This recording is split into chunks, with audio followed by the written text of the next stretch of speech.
அன்பார்ந்த நமது சேனல் அன்பர்கள் அனைவருக்கும் வணக்கம். பொதுவா நாமும் சரி, நம்மள சார்ந்தவங்க மற்றவங்களும் சரி, வாழ்க்கை முழுவதும் அதாவது நம்ம வாழக்கூடிய வழிமுறைகள் தெளிவாக தெரிந்துவிட்டால், நம்மளுடைய வாழ்க்கை பயணம் சுலபமாக வெற்றி அடையுங்க.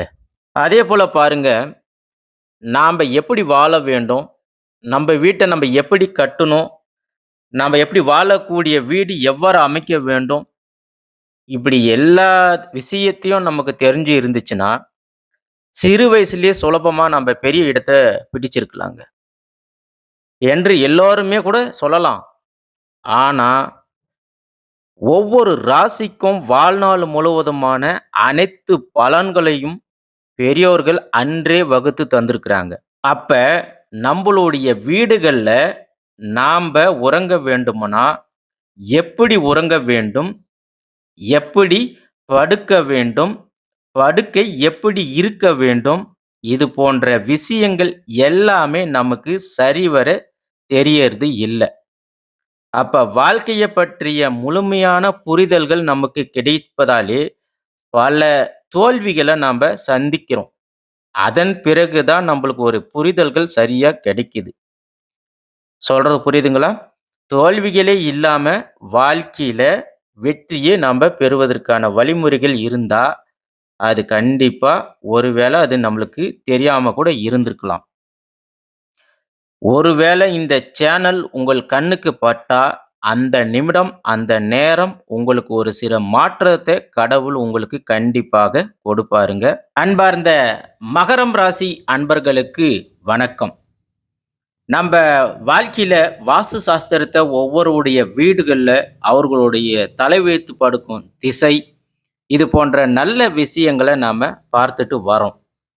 பொதுவா மகரம் ராசி என்பது கால புருஷனுடைய 10வது இடம்தாங்க இந்த மகரம் ராசி. அதேபோல இந்த மகரம் ராசியில பிறந்தவர்களுக்கு ஒரு நல்ல ஆளுமை திறன் உள்ளவர்களாகவும், மற்றவர்கள் கவனத்தில் இருப்பதில் இவர்கள் வல்லவர்களாகவும் இருக்கக்கூடியவங்க. அதாவது தங்களை மறைமுகமாக பிரபலப்படுத்திக் கொள்வதில் சாமர்த்தியசாலியாக இவங்க இருப்பாங்க. அடுத்ததா பாருங்க, ஒரு சின்ன சபையாக இருந்தாலும் சரி, பெரிய சபையாக இருந்தாலும் சரி, தங்கள பற்றி பிரபலமா பேசணும் என அதிகமாக விரும்பக்கூடியவர்களாக இவங்க இருப்பாங்க. அதேபோல தங்களுடைய சாதனைகளை, வெற்றிகளை மற்றவர்கள் புகழ்ந்து பேச வேண்டும், பாராட்ட வேணும் அப்படின்னு எல்லா எண்ணங்களும் இவர்களிடத்துல உண்டுங்க. இதுவே இவர்களுடைய தன்னம்பிக்கை ஒரு சான்றாக எப்பயுமே இருக்குங்க இயற்கையாவே. இவர்களுடைய பேச்சு திறமையால பல ஆதரவு இவங்களுக்கு பெற்று இருப்பாங்க. பொதுவாகவே இவங்க இருக்கிறாங்கன்னா, இவங்க கூட 10, 20 பேர் கண்டிப்பாக இருப்பாங்க. எப்போதுமே இவங்க உற்சாகமாகவும், ஜோக் அடிக்கக்கூடியவர்களாகவும் இந்த மகரம் ராசிக்காரர்கள் இவங்க இருப்பாங்க. அதே சில சமயத்துல பார்த்தீங்கன்னா, இவங்க சில நேரத்துல கோபம் பயங்கரமா வரும்.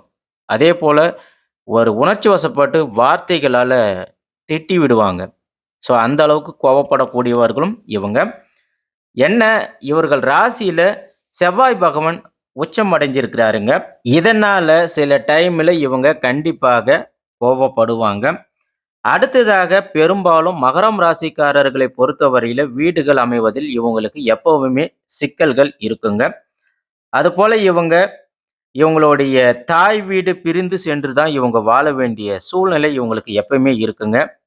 இதற்கு காரணம் என்ன அப்படின்னு பார்த்தீங்கன்னா, மகரம் ராசிக்கு பாதகத்தை தரக்கூடியவராக செவ்வாய் பகவான் இருக்கிறாருங்க. அடுத்ததா இந்த செவ்வாய் பகவான் இந்த ராசியில ரொம்பவே உச்சத்துல அடைஞ்சு இருக்கிறாருங்க. அப்ப மகரம் ராசிக்காரர்களை பொறுத்தவரையில தாய் மீது அளவில்லாத பாசமும் பற்றும் இருக்கக்கூடியவங்க. ஆனா இவங்கள பொறுத்தளவுல காமத்திரியோணம் என சொல்லக்கூடிய, மோட்சத்திரியோணம் என சொல்லக்கூடிய வகையில இவர்களுடைய கேதுவினுடைய டாமினேஷன் இருப்பதனால இவங்க குடும்பத்துல அதிகமாக பாதிப்புகள் இருக்குங்க. பெரும்பாலும் மகரம் ராசிக்காரர்கள் குடும்பத்தை விட்டு பிரிந்து வாழ்வது அதிகமாக இருக்குங்க. அவங்க வெளி ஊராக இருக்கட்டும், பக்கத்து ஊராக இருக்கட்டும், பொதுவாக மகர ராசிக்காரர்கள் குடும்பத்தை விட்டு பிரிஞ்சு தான் இருப்பாங்க. இரண்டாவதா பார்த்தீங்கன்னா, இவர்கள் புரிந்து கொள்ற ஆற்றல் மற்றவர்களுக்கு இல்லைங்க. அப்ப மகரம் ராசிக்காரர்களுக்கு சரியான மனைவி அமையவில்லை என்றால், குழப்ப நிலை தான் மிஞ்சுங்க. அப்ப அது என்ன அப்படின்னு பார்த்தீங்கன்னா, இவங்களுக்கு 7ஆம் இடத்துல காலஸ்திரித்தனமாவும், அதே நேரம் வெளி உலக வாழ்க்கையில இவங்க கண்டிப்பாக இருப்பாங்க. இவர்கள் தன்னம்பிக்கை கொண்டவர்களாகவும், தன் முனைப்புடன் வாழக்கூடியவர்களாகவும் இவங்க கண்டிப்பாக இருப்பாங்க. அது மட்டும் இல்லாம, மகரம் ராசிக்காரர்கள் மூட நம்பிக்கையிலும், ஆன்மீக ஈடுபாடு, பூஜை புனஸ்காரங்கள் என ஒரு ஆழ்ந்த நம்பிக்கை வைத்துக் கொண்டிருப்பவர்களாக இவங்க இருப்பாங்க. அதேபோல இவங்கள இதையெல்லாம் அதாவது இந்த மூட நம்பிக்கை இத எல்லாத்தையும் சொல்லி நம்ப இவங்கள சாதாரணமாக ஏமாற்றினா, கண்டிப்பா இவங்க ஏமாந்துருவாங்க. அப்ப ஏனென்றால், அந்த அளவுக்கு இவங்க மூட நம்பிக்கையில மூழ்கி கிடப்பாங்க. அதேபோல பெண்களை கவர்வதில் இவங்க வல்லமை படைத்தவங்க. அந்த பெண்கள ஸ் கண் பார்வையிலும் சரி, பேச்சு திறமையாலும் சரி, இவங்க அசால்ட்டாக மடக்கிருவாங்க. அந்த அளவுக்கு இவங்களுக்கு அந்த வல்லமை திறன் அதிகமாக இருக்குங்க. அடுத்ததா பார்த்தீங்கன்னா, இவர்கள் பொறுத்தவரையில் தொழில் நன்றாக அமைந்துவிட்டால், கண்டிப்பாக இவர்களுக்கு குழந்தை வகையில் ஏதாவது ஒரு குறைபாடு இவங்களுக்கு இருக்கும். அப்ப இதுக்கும் காரணம் என்ன அப்படின்னு பார்த்தீங்கன்னா, 5ஆம் பாவத்தில வீடு, வாசல் அமைவதில் பல சிக்கல்கள் இவங்களுக்கு கண்டிப்பாகவே பொதுவாகவே இருக்குங்க. அந்த 5ஆம் இடம் என்பது பார்த்தீங்கன்னா, ஜாதகக்காரர்களுக்கு இவங்களுடைய பூர்வ புண்ணிய சொத்துக்கள் கிடைப்பதிலும் பல தடங்கல்கள் உண்டுங்க. அல்லது கிடைக்காமலும் போய்விடுங்க. அப்ப மகரம் ராசிக்காரர்களுக்கு 5ஆம் இடத்துல அமர்ந்திருக்கக்கூடியது கிருத்திகை நட்சத்திரங்க. இவர்களுடைய லக்னத்துக்கு 8ஆம் இடத்துல வருவதனால, அதாவது கிருத்திகை நட்சத்திரம் 8ஆம் இடத்துக்கு வருவதனால, தந்தை வழி சொத்துக்கள் பெரும்பாலும் கிடைப்பதில்லைங்க. அதேபோல கிருத்திகை நட்சத்திரம், அதுக்கு அப்புறமா ரோகிணி நட்சத்திரம் வருவதனால, இவங்களுடைய தாய்வழி சொத்துக்கள் கிடைப்பதிலும் கண்டிப்பா சிக்கல்கள் அதிகமாக இருக்குங்க. அதே மேல கிடைக்காமலும் போய்விடுங்க. அதேபோல மிருகஸ்ரீடம் நட்சத்திரம் என்பது இவர்களை பொறுத்தவரையில் வீடு, வாசல் சுகமாக அமைத்து விடுங்க. நல்லா செழிப்பா அமைச்சு விடும். பெரும்பாலும் மகரம் ராசிக்காரர்களை பொறுத்தவரையில் வீட்டு வாடகை வீட்ல தான் இவங்க குடியிருப்பாங்க. அதிகமாகவே இவங்க வாடகை வீட்ல தான் குடியிருப்பாங்க. அடுத்ததா மகரம் ராசிக்காரர்களுக்கு பாதாதிபதியாக செவ்வாய் பகவான் வருவதனால தான், இப்படி எல்லாமே நடந்துட்டு இருக்குங்க, நடக்குதுங்க. இப்ப இந்த மகரம் ராசியிலயும் சரி, மகர லக்னத்திலயும் சரி, இவங்களுடைய வாழ்க்கையில சகல சௌபாக்கியம் எல்லாமே பெறணும்னா, இவங்க கண்டிப்பாக அவிநாசி அப்பர் ஆலயம் கோவிலுக்கு போய் வரணுங்க. அந்த ஆலயத்துக்கு சென்று நீங்க ஒரு முறையாவது வழிபடுவதன் மூலமாக உங்களுக்கு கண்டிப்பாக எல்லாமே நல்லபடியாக அமையுங்க. பெரும்பாலும் இவங்க குடியிருக்கிற வீடுகள்ல வாஸ்து குறைபாடுகள் காமனாவே இருக்குங்க. அதேபோல மகரம் ராசிக்காரர்கள் இளம் வயசுல குடும்பத்துடன் இருக்கக்கூடியவர்கள் கண்டிப்பாக இவங்க வாழ்க்கை அப்போ வரைக்கும் நல்ல சிறப்பாக இருக்குங்க. அதேபோல பார்த்தீங்கன்னா, இவங்க வயது ஏற ஏற இவங்கள பொறுத்தவரைக்கும் இவங்க வாழ்க்கை அப்படின்றது பாலைவனத்தில வாழ்றது போல கண்டிப்பாக இருக்கும். அப்ப இவங்களுடைய வீடு பெரும்பாலும் சரியாக கண்டிப்பா அமையறதே கிடையாதுங்க. வாஸ்து குறைபாடு உள்ள இடமாக இருக்கும். வாஸ்து குறைபாடு உள்ள நிறுவனமாக இருக்கும். அதேபோல இவங்க வேலை செய்ற இடமாக, உத்தியோகமாக இருக்கட்டும், அந்த இடத்திலேயும் உங்களுக்கு ஏதாவது ஒரு தடைகள் இருக்குங்க. அப்ப மகரம் ராசிக்காரர்கள் அவங்களுடைய வாழ்க்கையில மிக சிறப்பாக வாழ்வதற்கு என்ன செய்யலாம் அப்படின்னு பார்த்தீங்கன்னா, பொதுவாக உங்களுடைய படுக்கை அறை, உங்க வீட்ல இருக்கிற படுக்கை அறையில முடிஞ்ச வரைக்கும் வெள்ளை நிற கலர நீங்க பெயிண்ட் பண்றது நல்லா இருக்குங்க. அதாவது வெள்ளை அமைதிக்கான நிறம்னு சொல்லுவாங்க. அப்ப அந்த வெள்ளை நிறத்த நீங்க பெயிண்ட் பண்ணும்போது, உங்களுடைய படுக்கை அறை அவ்வளவு புதுமையாக, புத்துணர்ச்சியாக இருக்குங்க. நீங்க காலையில இருந்து மாலை நேரம் வரைக்கும் ஃபுல்லா நீங்க வேலை அப்படி இதுன்னு செஞ்சுட்டு, நீங்க மாலை நேரம் இரவு நேரத்தில உங்க படுக்கை அறையில நீங்க உறங்கும்போது, உங்களுடைய தீய எண்ணங்கள், தீய ஆற்றல்கள் எல்லாமே வெளியேறும். அப்ப நீங்க காலையில ஃப்ரெஷ்ஷா நீங்க வேலைக்கு போக தோணுங்க. அப்போ உங்க படுக்கை அறையில வெள்ளை நிறத்த நீங்க பயன்படுத்தினா, கண்டிப்பாக உங்களுக்கு சிறப்பாக இருக்குங்க. அதேபோல மகரம் ராசிக்காரர்கள் கிழக்கு திசையில நீங்க தலை வைத்து படுத்தீங்கன்னா, கண்டிப்பாக மிக சிறந்த நல்ல பலன்கள் உங்களுக்கு கிடைக்கும், உண்டாகுங்க. அதேபோல சில மகர ராசிக்காரர்கள் கண்டிப்பாக அவங்க சில டைம்ல தரையிலயும் படுப்பாங்க. அப்படி தரையில படுக்கும்போதும் நீங்க கிழக்கு திசைய பார்த்து தலை வைத்து படுத்தீங்கன்னா, கண்டிப்பாக உங்களுடைய வாழ்க்கையில நல்ல பலன்கள நீங்க பெறலாங்க. மகரம் ராசிக்காரர்கள் பொறுத்தவரையில் மிக சிறந்த பண்பாளர்கள்ங்க. அதேபோல மிக சிறந்த மனித குல உத்தமருங்க. அதாவது மகரம் ராசினாவே இவங்க ரொம்ப பண்பாளராவும், மனித குலத்துக்கு உத்தமராகவும் இருப்பாங்க. யாருக்குமே கஷ்டத்த குடுக்க மாட்டாங்க.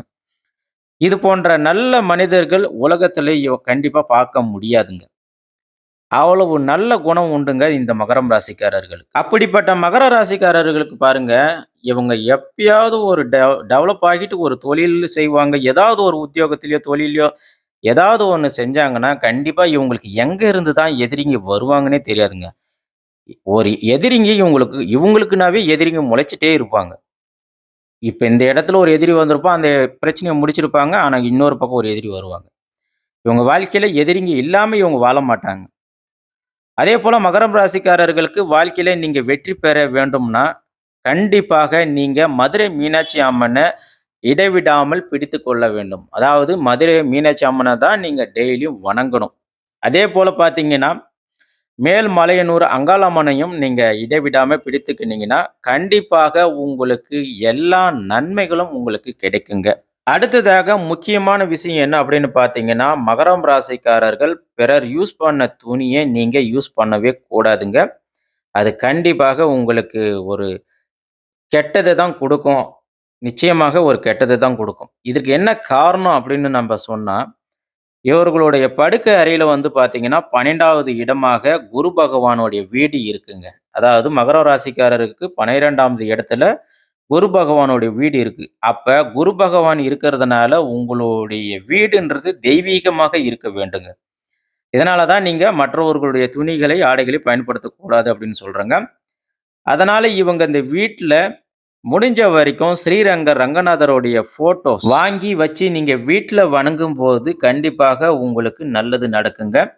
அதேபோல நீங்க ஸ்ரீரங்கநாதர் திருச்சிக்கு போயிட்டு வர நீங்க போயிட்டு வந்தீங்கன்னா, கண்டிப்பாக உங்களுக்கு வீடு, மனை, தொழில், குழந்தை பாக்கியம் என எல்லா செல்வத்தையும் நீங்க கண்டிப்பாக அடைவீங்க. அத கண்டிப்பா பார்ப்பீங்க. அப்ப சனி பகவான் உங்களுக்கு யோகத்த தரக்கூடியவராக இருக்கிறாருங்க. பொதுவா சனி இருக்கிற இடம் உங்களுக்கு விருத்திய கொடுக்குங்க.